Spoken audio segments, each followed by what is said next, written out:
যে সমস্ত কোশ্চেনগুলো তোমাদের চ্যাপ্টার ওয়াইজ 2025 উচ্চ মাধ্যমিকে এবার পরীক্ষায় কোশ্চেন পত্রে ছেপে গেছে, আমি সেই সমস্ত কোশ্চেনগুলো নিয়ে আলোচনা করছি। সেই সমস্ত কোশ্চেনগুলো যদি তোমরা পড়ে নাও, একদিন বা দুদিন লাগবে হার্ডলি সেগুলো পড়তে।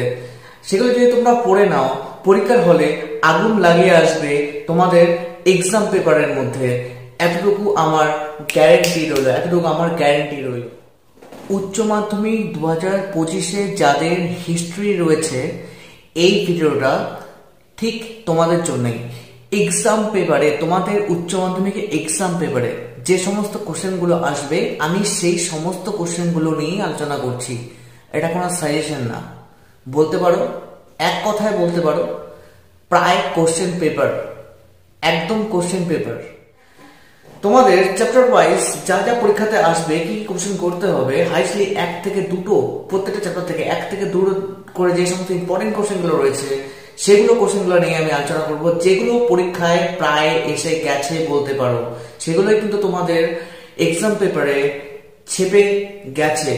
এক কথায় বলতে পারো ছেপে গেছে। তোমরা গিয়ে এই সমস্ত কোশ্চেনগুলো কিন্তু পেতে চলেছ 2025 উচ্চ মাধ্যমিক হিস্ট্রি কোশ্চেন পেপারে। দেরি না করে শুরু করা যাক আজকের ভিডিও। তোমাদের ফার্স্ট চ্যাপ্টার থেকে যে কোশ্চেনটি তোমাদের পড়তে হবে 8 মার্কসের জন্য, প্রথম চ্যাপ্টার থেকে যে কোশ্চেনটি তোমাদের পড়তে হবে 8 মার্কসের জন্য, সেটা তোমরা খুব ভালো মতো প্রিপারেশন নেবে। সেটা হলো পেশাদারি ইতিহাস বলতে কি বোঝো, অপেশাদারি ইতিহাসের সাথে পেশাদারি ইতিহাসের কি পার্থক্য রয়েছে। এই কোশ্চেনটা কিন্তু তোমাদের পরীক্ষায় প্রায় ছেপে গেছে বলতে পারো, একদম ইম্পর্টেন্ট কোশ্চেনটা। এটাকে তোমরা ভালো মতো পড়ো।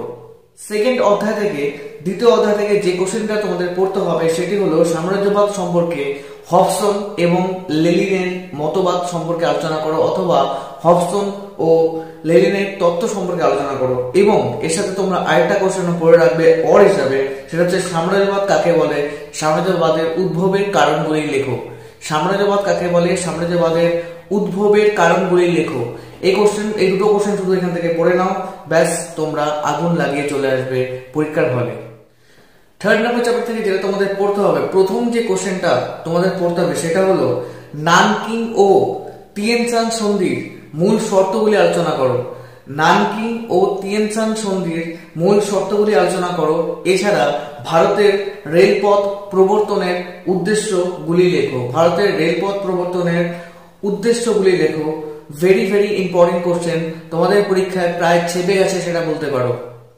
চতুর্থ অধ্যায় থেকে যেটা তোমাদের পড়তে হবে সেটা হলো একজন সমাজ সংস্কারক হিসাবে রাজা রামমোহন রায়ের ভূমিকা। এই কোশ্চেনটা কিন্তু তোমাদের মানে কি বলবো, এতটা ইম্পর্টেন্ট কোশ্চেন, মানে এটা তোমরা পড়ে যাবেই, একদম এটা তোমরা পড়ে যাবেই, অবশ্যই পড়ে যাবে এটা। এই কোশ্চেনটা কিন্তু চলে এসেছে পরীক্ষাতে।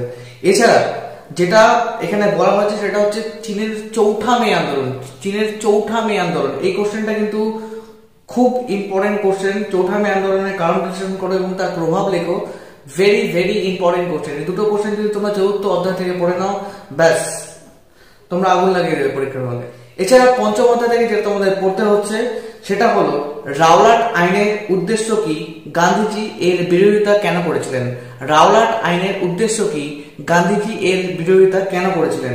এছাড়া জালিয়ানওয়ালাবাগ হত্যাকাণ্ড, এই কোশ্চেনটা তোমরা পড়ে রাখবে। জালিয়ানওয়ালাবাগ হত্যাকাণ্ড, ঠিক আছে, এর প্রেক্ষাপট সম্পর্কে আলোচনা করো। এই জালিয়ানওয়ালাবাগ হত্যাকাণ্ডের মধ্যে কি হয়েছিল, কি করে এত লোক মারা গিয়েছিল, সেটা কিন্তু তোমাদেরকে পড়তে হবে। এছাড়া ষষ্ঠ অধ্যায় থেকে আলোচনা করছি। ষষ্ঠ অধ্যায় থেকে তোমরা যেটা পড়বে, ভারতের স্বাধীনতা সংগ্রামে সুভাষচন্দ্র বসুর ভূমিকা। আমি আগে চ্যাপ্টার থেকে একটা বলেছিলাম, সেটা হচ্ছে রাজা রামমোহন রায়, এবং এই চ্যাপ্টার থেকে আরেকটা বলছি, নেতাজি সুভাষচন্দ্র বসুর ভূমিকা। ভেরি ভেরি ইম্পর্টেন্ট এবারের জন্য। এবার এছাড়া তোমরা অর হিসাবে আরেকটা কোশ্চেন পড়ে রাখবে, সেটা হলো 1942 সালে ভারত ছাড়ো আন্দোলন সম্পর্কে আলোচনা করো। এই দুটো কোশ্চেন যদি তোমরা পড়ে নাও, ব্যাস তোমরা আগুন লাগিয়ে আসবে পরীক্ষার হলে।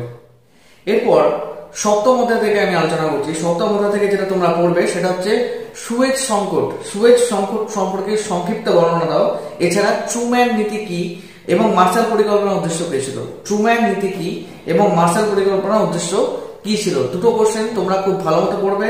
আর দুটো কোশ্চেন আমি বললাম, মানে একটা অর হিসেবে আমি বললাম, দুটো কোশ্চেন কিন্তু খুব বেশি ইম্পর্টেন্ট। এই দুটো কোশ্চেন কিন্তু তোমাদের পরীক্ষার হলে এবার আসতে চলেছে। দুটো যে কোনো একটা, ঠিক আছে।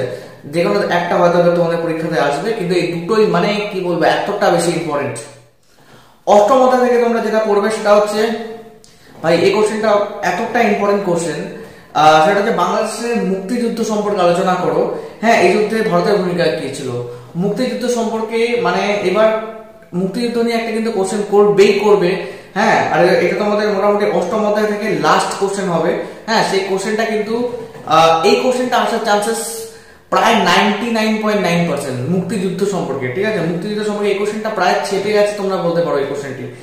এছাড়া তোমরা আরেকটা পড়ে রাখবে সেখান থেকে, সেটা আমি এক্সট্রা হিসেবে বলে দিলাম, রিক্স যারা নিতে যাচ্ছ না তাদের জন্য আমি বললাম, সেটা হচ্ছে স্বাধীন ভারতের পঞ্চবার্ষিকী পরিকল্পনা। 3টি পঞ্চবার্ষিকী পরিকল্পনা সম্পর্কে পড়বে, সবগুলো লাগবে না, 3টি পঞ্চবার্ষিকী পরিকল্পনা সম্পর্কে লিখবে। এখান থেকে এইগুলো কোশ্চেনগুলো যদি পড়ে যাও, আমি তোমাকে আরেকবার বলেছি, এইগুলো যদি তোমরা পড়ে যাও 40-এ 40 তোমরা ওখানে পেয়ে যাবে, 40-এ 40 তোমরা পেয়ে যাবে, তোমাদের কি অটকাতে পারবে না, একদম আগুন লাগিয়ে দেবে পরীক্ষার